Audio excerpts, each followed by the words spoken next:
প্রিয় মুমিন ভাই ও বোনেরা, আসসালামু আলাইকুম রহমতুল্লাহ। বন্ধুরা, মানুষের জীবন কখনোই সমতল নয়। দুঃখ, সংকট, অস্থিরতা ও অনিশ্চয়তা এই চারটি বিষয় যেন মানুষের নিত্য সঙ্গী। কখনো মনে হয় সব কিছু ঠিক আছে, আবার হঠাৎ করেই জীবনে নেমে আসে অজানা ভার। এই অবস্থায় একজন মুমিনের হৃদয়ে স্বাভাবিকভাবেই কিছু চাওয়ার দিকে ঝুঁকে পড়ে। আমরা চাই আমাদের গুনাহ মাফ হোক, রিজিক বাড়ুক, দোয়া কবুল হোক, অন্তরে প্রশান্তি নেমে আসুক এবং সর্বোপরি আল্লাহ যেন আমাদের ভালোবাসেন। এইসব চাওয়ার মূল চাবিকাঠি কুরআন হাদিসে স্পষ্টভাবে ইঙ্গিত করা হয়েছে দুটি মহান আমলের মাধ্যমে: ইস্তেগফার ও দুরূদ শরীফ। ইস্তেগফার অর্থ আল্লাহর কাছে ক্ষমা প্রার্থনা করা এবং নিজের গুনাহ স্বীকার করে তার অসীম রহমতের আশ্রয় নেওয়া। এটি আরবি শব্দ রাফার থেকে এসেছে, যার অর্থ ঢেকে দেওয়া, আড়াল করা, রক্ষা করা। অর্থাৎ আল্লাহ বান্দার গুনাহ এমনভাবে ঢেকে দেন যেন তাকে ধ্বংসের পথে নিয়ে যায়। এই কারণে ইস্তেগফার শুধু মুখে ক্ষমা চাই বলার মধ্যে সীমাবদ্ধ নয়, বরং এটি অন্তরের গভীর অনুশোচনা, ভুল স্বীকার এবং ভবিষ্যতে সেই গুনাহ থেকে দূরে থাকার দৃঢ় অঙ্গীকার। ইস্তেগফারের গুরুত্ব এত বেশি যে কুরআন ও হাদিসে এটিকে মুমিনের নিরাপত্তা কবচ বলা হয়েছে। মানুষ মাত্রই ভুল করে, আর সেই ভুলই আল্লাহর সঙ্গে সম্পর্কের মাঝে পর্দা সৃষ্টি করে। ইস্তেগফার সেই পর্দা সরিয়ে দেয় এবং বান্দাকে আবার আল্লাহর নিকটবর্তী করে। যখন একজন মানুষ নিয়মিত ইস্তেগফার করে, তখন তার হৃদয় পরিষ্কার হয়, অন্তরে নূর সৃষ্টি হয় এবং আত্মা প্রশান্তি লাভ করে। আরও গভীরভাবে বললে, ইস্তেগফার মানুষকে আত্মসমালোচনার শিক্ষা দেয়। এটি অহংকার ভেঙে দেয় এবং বান্দাকে স্মরণ করিয়ে দেয় সে দুর্বল আর আল্লাহ সর্বশক্তিমান। তাই ইস্তেগফার শুধু গুনাহ মাফের আমল নয়, বরং এটি মানুষের চরিত্র, সংস্কার ও আত্মিক উন্নতির এক অপরিহার্য মাধ্যম। কুরআনে ইস্তেগফারের গুরুত্ব এত গভীর ও ব্যাপকভাবে আলোচিত হয়েছে যে একে নিঃসন্দেহে মুমিনের আত্মার খাদ্য বলা যায়। মানুষের আত্মা যেমন খাদ্য ছাড়া দুর্বল হয়ে পড়ে, তেমনি ইস্তেগফার ছাড়া ঈমানও ধীরে ধীরে নিস্তেজ হয়ে যায়। কুরআনের বহু আয়াতে আল্লাহ তাআলা বারবার বান্দাদের ইস্তেগফারের দিকে আহ্বান করেছেন, যাতে তারা গুনাহের ভার থেকে মুক্ত হয়ে তার রহমতের ছায়ায় ফিরে আসতে পারে। বিশেষ করে রিজিক ও বরকতের সঙ্গে ইস্তেগফারের সম্পর্ক কুরআনে অত্যন্ত স্পষ্টভাবে তুলে ধরা হয়েছে। আল্লাহ তাআলা সূরা নূর বলেন, আর বলছি, তোমাদের রবের কাছে ক্ষমা চাও, নিশ্চয়ই তিনি পরম ক্ষমাশীল। তিনি তোমাদের উপর মুষলধারে বৃষ্টি বর্ষণ করবেন, আর তোমাদেরকে ধন সম্পদ দিয়ে, সন্তান সন্ততি দিয়ে সাহায্য করবেন, আর তোমাদের জন্য বাগ বাগিচা দেবেন, আর দেবেন নদী নালা। সূরা নূহ আয়াত 10 থেকে 12। এই আয়াতগুলো গভীরভাবে চিন্তা করলে বোঝা যায়, ইস্তেগফার শুধু আখিরাতের মুক্তির মাধ্যম নয়, বরং দুনিয়ার জীবনেও এটি আল্লাহর রহমত ও সহায়তা টেনে আনে।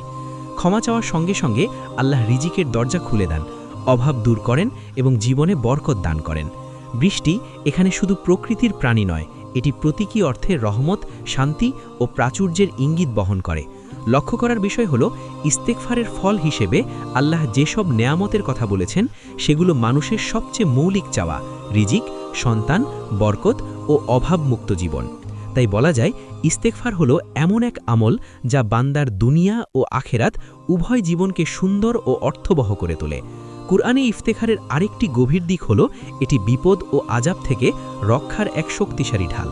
আল্লাহ তাআলা সূরা আনফালের 33 নম্বর আয়াতে স্পষ্টভাবে বলেন, আর আল্লাহ এমন নন যে তাদেরকে আযাব দেবেন এ অবস্থায় যে তুমি তাদের মাঝে বিদ্যমান, এবং আল্লাহ তাদেরকে আযাব দানকারী নন এমত অবস্থায় যে তারা ক্ষমা প্রার্থনা করেছে। এই আয়াত থেকে স্পষ্ট বোঝা যায়, ইস্তেগফার কেবল গুনাহ মাফের মাধ্যম নয়, বরং এটি আল্লাহর আযাব থেকে নিরাপত্তার গ্যারান্টি।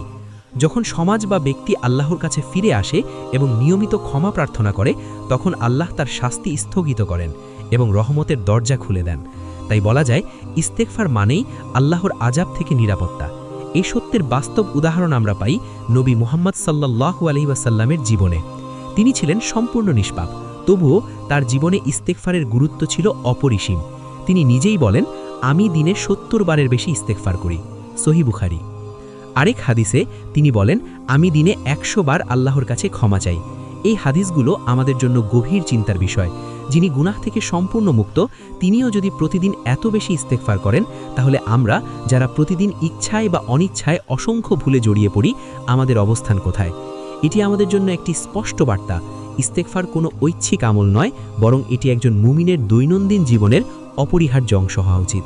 দুরূদ শরীফ হল নবী মুহাম্মদ সাল্লাল্লাহু আলাইহি ওয়াসাল্লামের উপর শান্তি, রহমত ও সম্মান কামনা করা। এটি শুধু একটি মুখের জিকির নয়, বরং রাসূল সাল্লাল্লাহু আলাইহি ওয়াসাল্লামের প্রতি ভালোবাসা, কৃতজ্ঞতা ও আনুগত্যের প্রকাশ। একজন মুমিনের ঈমান তখনই পূর্ণতা পায় যখন তার হৃদয়ে নবী সাল্লাল্লাহু আলাইহি ওয়াসাল্লামের প্রতি গভীর ভালোবাসা ও সম্মান গড়ে ওঠে। আর দুরূদ শরীফ সেই ভালোবাসার সবচেয়ে সুন্দর ভাষা।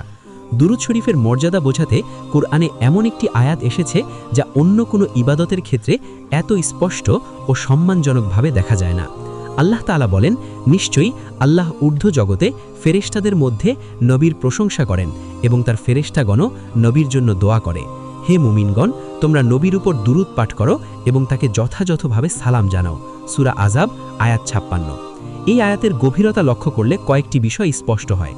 প্রথমত, আল্লাহ নিজেই নবী সাল্লাল্লাহু আলাইহি ওয়াসাল্লামের উপর দুরূদ পাঠান। দ্বিতীয়ত, ফেরেশতারাও এই মহান আমলে নিয়োজিত। এরপর আল্লাহ মুমিনদের নির্দেশ দেন, তোমরাও এই ধারাবাহিকতায় শামিল হও। এটি প্রমাণ করে যে দুরূদ শরীফ কোনো সাধারণ নফল আমল নয়, বরং এটি এমন এক ইবাদত যার সঙ্গে আসমানের আমল জড়িত। এই কারণে দুরূদ শরীফের মাধ্যমে বান্দা সরাসরি আল্লাহর নৈকট্য লাভ করে এবং নবী সাল্লাল্লাহু আলাইহি ওয়াসাল্লামের সঙ্গে আত্মিক সম্পর্ক দৃঢ় হয়। দুরূদ পাঠ করলে হৃদয়ে নূর সৃষ্টি হয়, ঈমান শক্তিশালী হয় এবং দোয়া কবুলের যোগ্যতা বৃদ্ধি পায়। তাই বলা যায়, দুরূদ শরীফের মর্যাদা বোঝার জন্য এই একটি আয়াত যথেষ্ট। হাদিসের আলোকে দুরূদ শরীফের ফজিলত এত ব্যাপক যে এটিকে ঈমানি জীবনের এক অনন্য আমল বলা যায়। নবী মুহাম্মদ সাল্লাল্লাহু আলাইহি ওয়াসাল্লাম নিজেই দুরূদ শরীফের অসংখ্য ফজিলতের কথা আমাদের জানিয়েছেন, যাতে মুমিনরা এই আমলের প্রতি আগ্রহী হয় এবং নিজের জীবনের অংশ করে নেয়। এক দুরূদের বিনিময়ে 10 রহমত। নবী সাল্লাল্লাহু আলাইহি ওয়াসাল্লাম বলেন, যে ব্যক্তি আমার উপর একবার দুরূদ পাঠ করবে, আল্লাহ তার উপর 10 বার রহমত নাজিল করবেন। সহিহ মুসলিম। এখানে লক্ষ্য করার বিষয় হলো, একটি ছোট আমলের বিনিময়ে আল্লাহ 10 গুণ রহমত দান করেন। এই রহমত অন্তরের শান্তি, গুনাহ মাফ এবং জীবনের বরকত সব কিছুকে অন্তর্ভুক্ত করে। দোয়া কবুলের সেতু।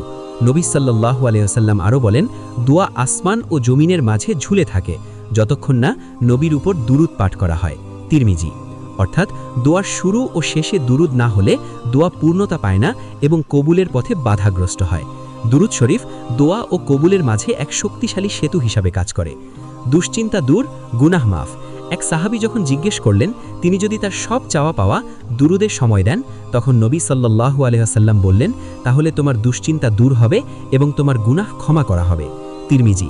এই হাদিস প্রমাণ করে, দুরূদ শরীফ শুধু সওয়াবের আমল নয়, বরং এটি মানসিক প্রশান্তি ও আত্মিক পরিশুদ্ধতার কার্যকর মাধ্যম। এখন স্বাভাবিকভাবেই মূল প্রশ্নটি সামনে আসে, ইস্তেগফার ও দুরূদ শরীফের মধ্যে কোনটি বেশি গুরুত্বপূর্ণ? এই প্রশ্নের উত্তর দিতে হলে আগে একটি মৌলিক সত্য বুঝতে হবে। ইস্তেগফার ও দুরূদ শরীফ একে অপরের প্রতিদ্বন্দ্বী নয়, বরং এরা পরস্পরের পরিপূরক। একটি আমলে আরেকটিকে দুর্বল করে না, বরং দুটি মিলিতভাবে বান্দাকে আল্লাহর নৈকট্যের পথে এগিয়ে নিয়ে যায়। তবে বাস্তব জীবনে এদের গুরুত্ব পরিস্থিতি ভেদে ভিন্ন হতে পারে। কিছু সময় এমন আসে যখন ইস্তেগফার বেশি জরুরি হয়ে পড়ে। আপনি যদি গুনাহে জড়িয়ে পড়েন, অন্তরে অস্থিরতা ও অন্ধকার অনুভব করেন, রিজিক যেন আটকে গেছে বলে মনে হয়, দোয়া করেও ফল পাচ্ছেন না, বা জীবনে একের পর এক বাধা আসতে থাকে, এসবই গুনাহের প্রভাবের লক্ষণ হতে পারে। কারণ গুনাহ মানুষের অন্তরকে ভারী করে তোলে এবং আল্লাহর সঙ্গে সম্পর্কের মাঝে এক ধরনের দেওয়াল তৈরি করে। এই অবস্থায় সবচেয়ে প্রয়োজনীয় আমল হলো ইস্তেগফার। ইস্তেগফার সেই দেওয়াল ভেঙে দেয় এবং বান্দাকে আবার আল্লাহর রহমতের দরজার সামনে নিয়ে যায়। সহজ কথায় বলা যায়, গুনাহ দুয়ার দরজা বন্ধ করে দেয়, আর ইস্তেগফার সেই বন্ধ দরজা খুলে দেয়। যখন একজন মানুষ আন্তরিকভাবে ক্ষমা চায়, তখন আল্লাহ তার প্রতি দয়া করেন এবং তার জীবন থেকে ধীরে ধীরে বাধা ও অস্থিরতা দূর হতে শুরু করে। তাই এমন সময়ে ইস্তেগফার হয় সবচেয়ে জরুরি ও প্রভাবশালী আমল। কিছু বিশেষ অবস্থায় দুরূদ শরীফের গুরুত্ব আরও স্পষ্ট হয়ে ওঠে। যখন আপনি দোয়া করতে বসেন, তখন আপনার সবচেয়ে বড় চাওয়া থাকে দোয়াটি যেন আল্লাহ দ্রুত গ্রহণ করেন। এই সময় দুরূদ শরীফ হয়ে ওঠে দোয়ার সৌন্দর্য ও শক্তির মূল চাবিকাঠি। নবী মুহাম্মদ সাল্লাল্লাহু আলাইহি ওয়াসাল্লামের উপর দুরূদ পাঠের মাধ্যমে একজন বান্দা নিজের আবেদনকে আল্লাহর দরবারে সম্মানিতভাবে উপস্থাপন করে। যদি আপনি অন্তরে ভালোবাসা, নূর ও প্রশান্তি চান, দুরূদ শরীফ সেই অনুভূতিগুলো জাগ্রত করে।